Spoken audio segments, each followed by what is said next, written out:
A very energetic morning to all my loving students. This is Alpna Shukla, and once again I welcome back to you all in biology class. As we are going to start our new chapter, that is management of natural resources. Dear student, as in previous lecture we have learned about the ecosystem.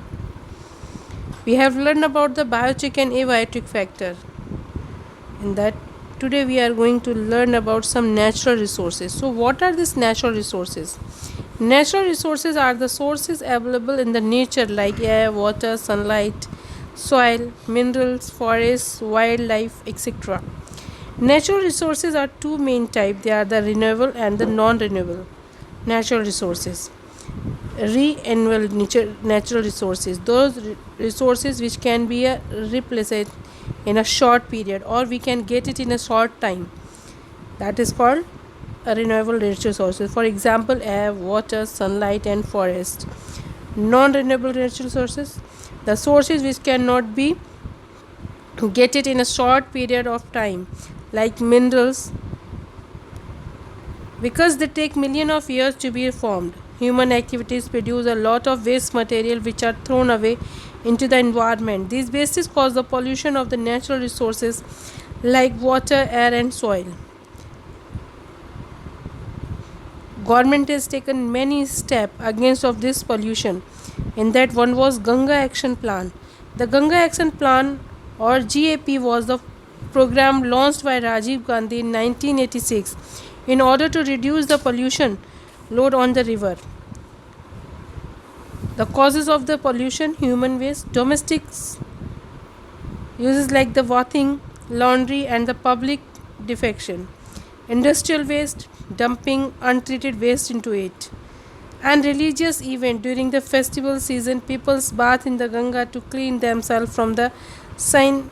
A Hindu belief is that the dropping the ashes of the cremated bodies in the Ganga would give a moksha to the jeev.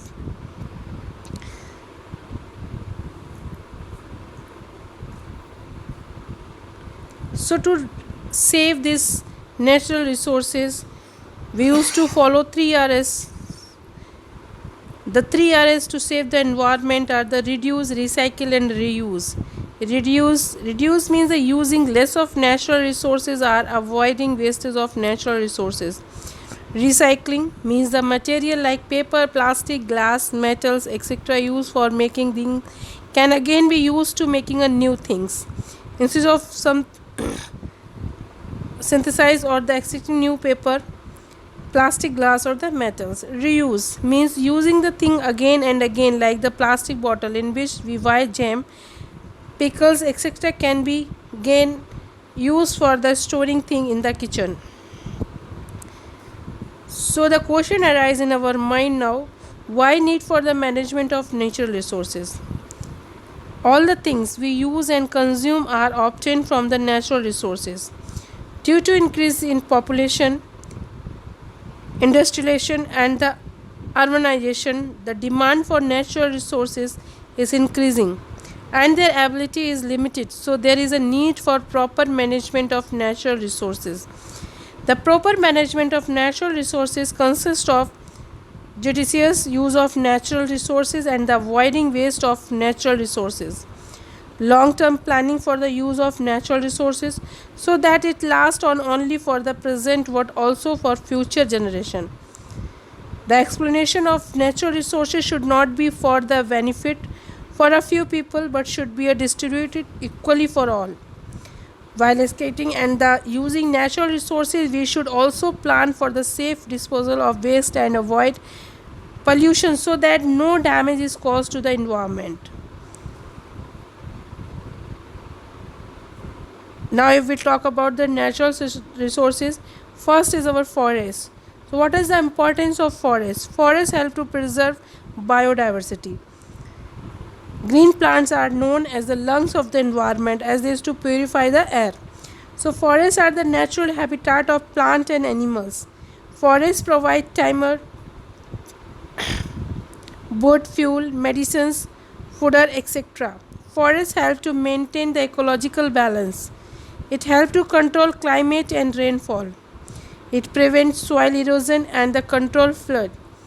So forests are the biodiversity hotspot. Biodiversity measured by the number of species found there, range of different life form present. Conservation means the preserve the biodiversity we have inherited. Loss of diversity may lead to loss of ecological stability. Stakeholder of forest. People who are the associated with the forest directly or indirectly are peoples living and around forest, depend on forest for their livelihood.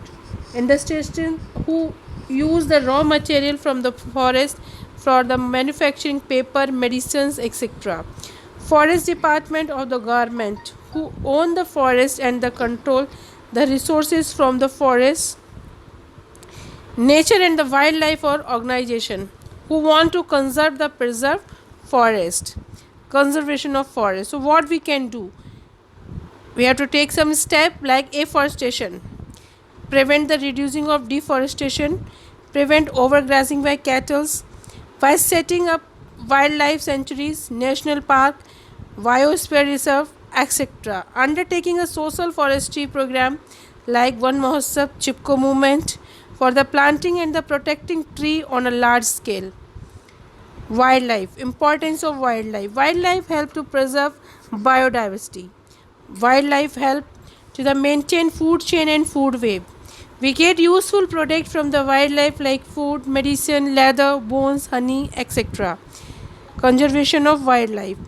To conserve or to preserve the natural habitat of animals, banning poaching of animals, protecting encourage species of animals, setting up of wild sanctuaries, national park, biospheres, etc. So it was the just introduction about the natural resources.